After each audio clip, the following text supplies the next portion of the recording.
recording. Okay. Go back. All right. So welcome everyone to the Drupal4gov nonprofit annual board meeting. My name is Kaya Hector, and I am the administrative intern for the organization. First, I would like to say that, as many of you are aware and have probably heard 100 times over, this has been an unprecedented year within the world and also within the Drupal4gov organization. Our largest event, Drupal4gov went virtual, and it will continue to be virtual for the coming year.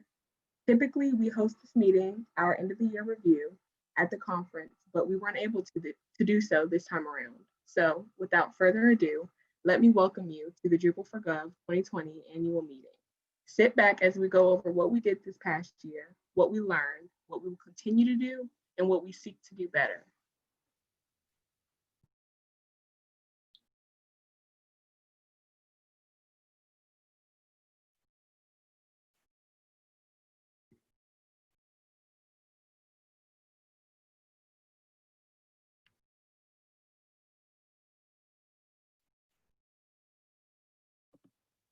Give us just a second. You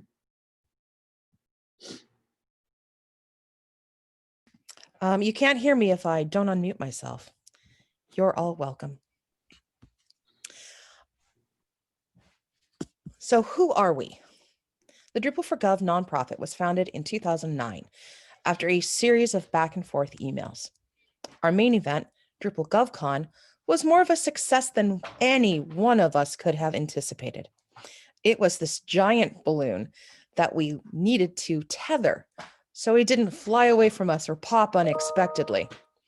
But it wasn't just about solidifying our main event, but the promise of expanding to other areas that also made us consider starting the nonprofit. Just like Drupal4gov, we started with a core group of driven individuals with a desire to serve others. Drupal4gov is a community of people with a passion for open source technology, committed to open source solutions, and shared knowledge, ideas, and experience. Federal, state, local NGOs, and other public institutions are members of this organization. Our board comprises our executive director, me, our vice chair, Jess, our secretary, Daniel, our treasurer, Kevin, and our at-large members, Nina, Nika, Bill, Kevin, and Ashraf. At this time, I'd like to ask each of them to introduce themselves, starting with our vice chair, Jess Deary. Good afternoon, everybody. My name is Jessica Deary. I'm a federal employee who works at the Environmental Protection Agency and am also a Chief Master Sergeant in the DC Air National Guard. I'm a mom of 4 and 2 doggies, and I like to keep busy. Next is our treasurer, Kevin. Hi, I'm Kevin Lanahan. I work for the Missouri Department of Conservation, which is all things fish, forest, and wildlife. And just really enjoy being outdoors, but also being in the Drupal4gov community. And up next are our at-large members, Nina. Yeah, so as Kirsten said, my name is Nina Ogor. I'm a member at large and also the administrative manager for the nonprofit. However, my full-time job has nothing at all to do with Drupal because I'm actually an English teacher at a private Jewish day school. But this organization and its members mean a lot to me, and I'm beyond happy to have worked with Drupal4gov for over 7 years now. And Nika.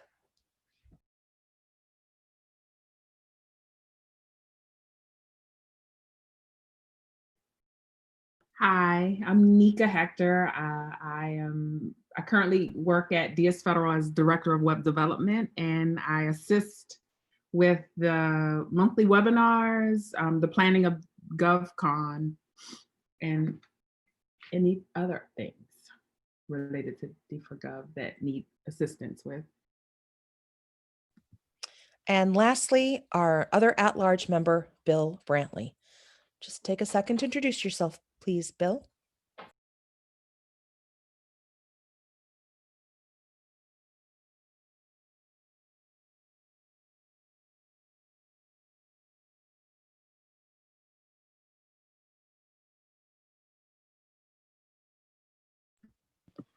Bill, you're muted. We're doing introductions, Bill, just a reminder. You might not have heard that. Yeah, I just got in. That's fine. Could you just introduce yourself real quick for everyone who's listening? Yeah, Bill Brantley, and let's see here. So my day job, I work at the U.S. Navy Inspector General's office as a trainer, and that's about it.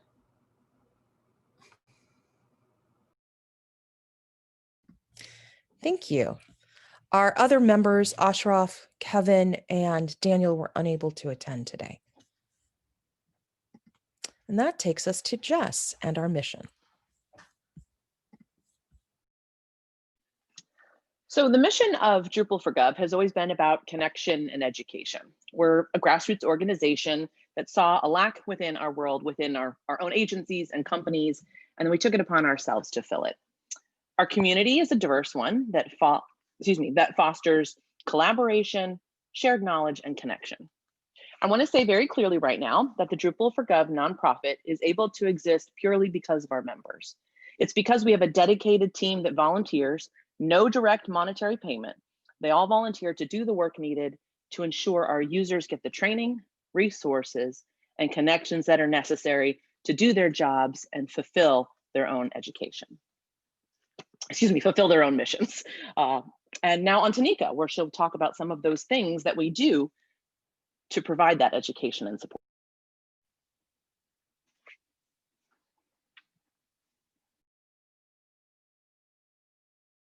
I'm sorry, every time it's time for me to speak, I have to let someone in, and then the buttons change on the participants. So I help with running, and I moderate the webinars that are held every third Thursday of the month. And yesterday's, for example, we provide training on different topics in the open source world and Drupal. So for example, yesterday we did on GitLab, but we also do on theming, DevOps, migrations, and even machine learning we did at one point. So we're always looking for new people. So I can't think of a better audience. If you know anyone who's interested in presenting, please pass them, share their information with me, and then we can get them scheduled.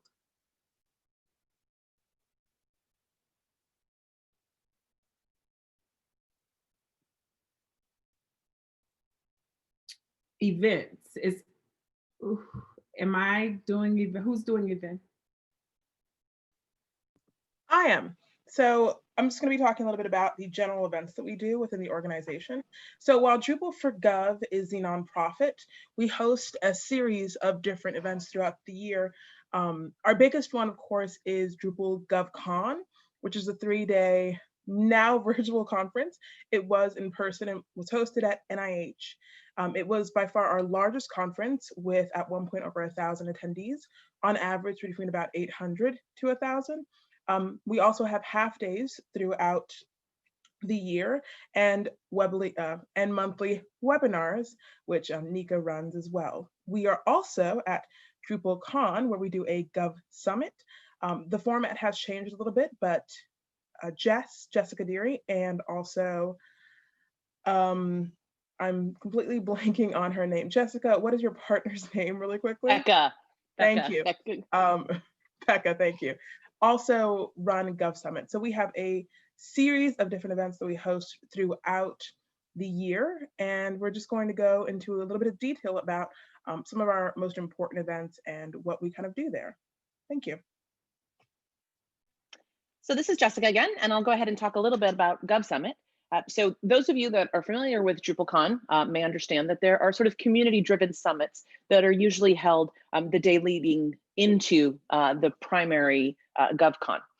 Several years ago, the Drupal Association realized that the government staff were scheduling BOFs almost every single day, multiple times a day. And they kind of came in and realized, hey, there's a community here that could probably benefit from a summit. So they approached us about setting up a summit. And that was back in 2016. And we've had one every single year as part of DrupalCon North America every year since then. The summit has been led by myself and Becca Goodman since its inception.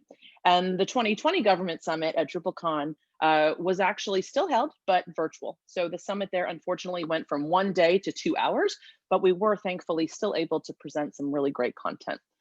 We've received more formalized feedback from the summit, and most people thought, one, the description of our event, where we kind of talk about what we're going to do, the networking we're going to be able to provide, they thought it was pretty accurately described what they received.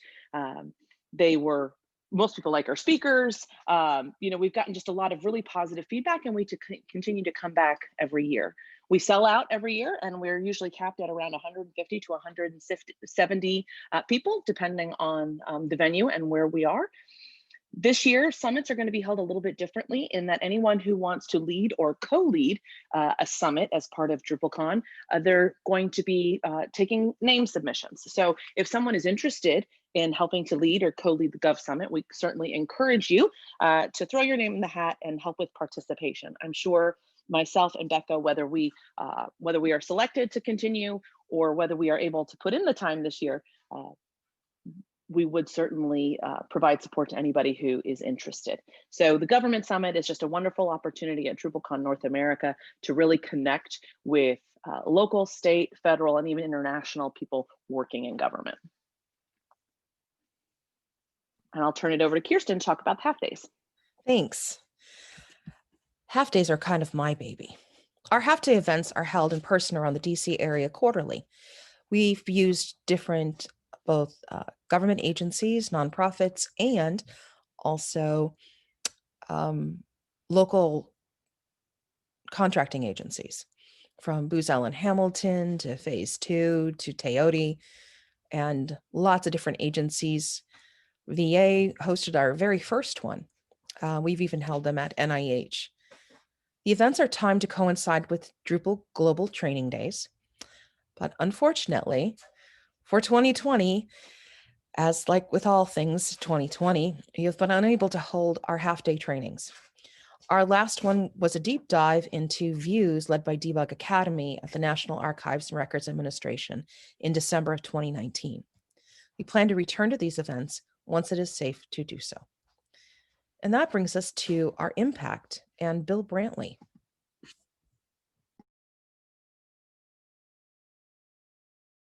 Okay. So what we have on impact, and just kind of, you can see the notes here that we have, but Drupal4gov has been around for a while. And I remember when it first came out, pretty much in the first part of President Obama's administration. So you have seen it work in different agencies and such, and really help popularize the idea of open source software, and especially Drupal, and how we can use this to be more effective and collaborative. So for example, we have this Debug Academy. They've got increased enrollment because of Drupal4gov. I know other companies I've talked to that when they go to Drupal4gov, they're getting more customers, and like Civic Action. I don't know if anyone knows Civic Action. I think they may be coming again this year. They've gotten a lot of great folks from there. And the conference itself tends to get a great development, training, networking, collaboration. And I don't think if we talked about this earlier, but you get kind of a good range of training also in professional development. So it's for very new beginners all the way to very experienced Drupal folks. And it's really great for the government community because I can tell you as a training professional, it's wonderful to have a free event, and it's such a high quality free event, because in the training world, sometimes free means it's not that great quality, but in this case, it's really high quality. And lately, Drupal4gov has started an internship, which has been wonderful to help some folks, especially the youth, mentorship programs within the organization. And also look at Drupal4gov as a great way to get some informal mentoring. I just reached out recently to Kirsten because I teach website development at a university. And I had a student that was asking so many questions about Drupal theming, I just had no idea what to say. So I called up Kirsten and said, can you help me? She connected me with another great Drupal4gov member, and a great collaborative relationship there. And we are officially a nonprofit. I know this, and Kirsten knows that because we put the paperwork in and shepherded it through that process. So it was a long process, but we got it through. And with that, turn over to the next speaker.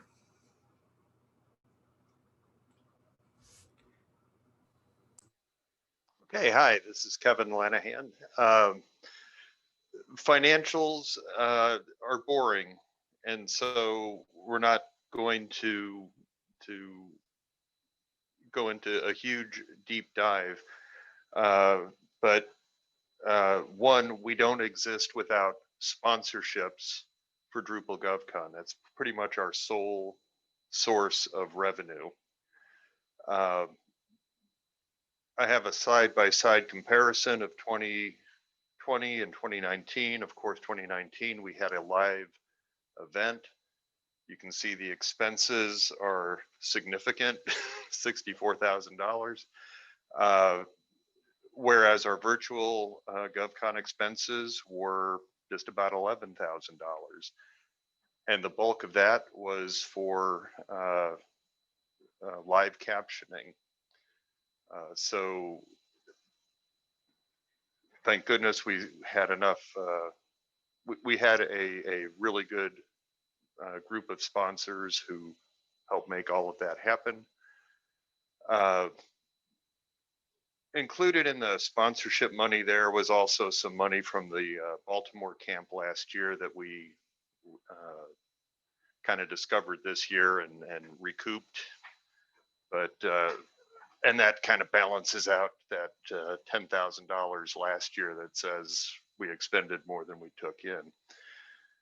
Our actual balance sheet, we're sitting right at about $48,000 right now. Our annual expenses are under $3,000. That's for Zoom, MailChimp, digital certificates, a domain or a web host.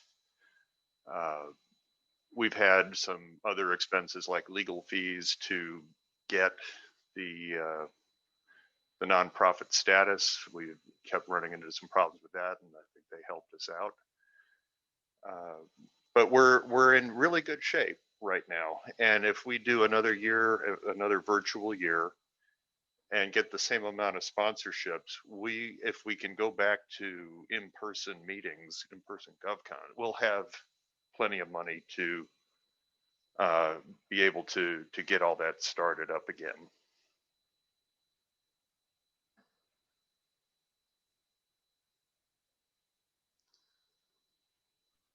And that's all I got. So this is Jessica again. I'll go ahead and close us out. But I want to just sort of reiterate that we exist because of our members and their willingness to volunteer. We are an all volunteer run organization. All of the events, all of the activities, all of the support functions that you saw are possible because people have stepped up and have been willing to volunteer their time, their talent to support all of these efforts. I want to take this opportunity while we're talking about that to mention that we really are in need of a fundraising and development chair. So if that is something that you or someone you know may be interested in, please reach out. That is a position we would really like to fill as soon as possible. But at this point, we just kind of like to open the floor for any questions.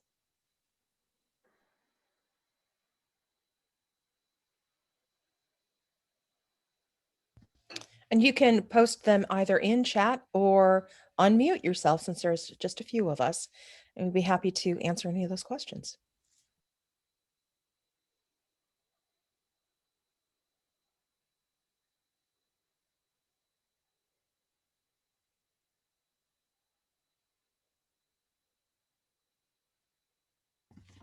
All right, that doesn't seem like we have any questions, so I'm glad you were all able to attend our annual meeting.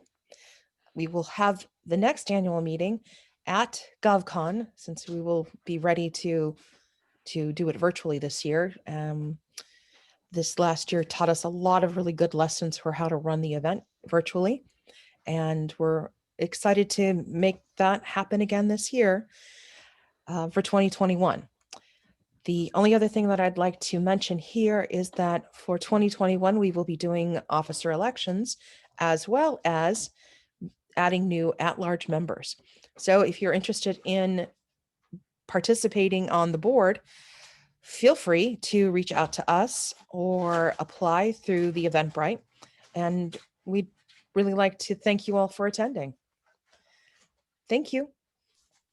Thank you. Thank you, everybody. and have a great holiday, everyone.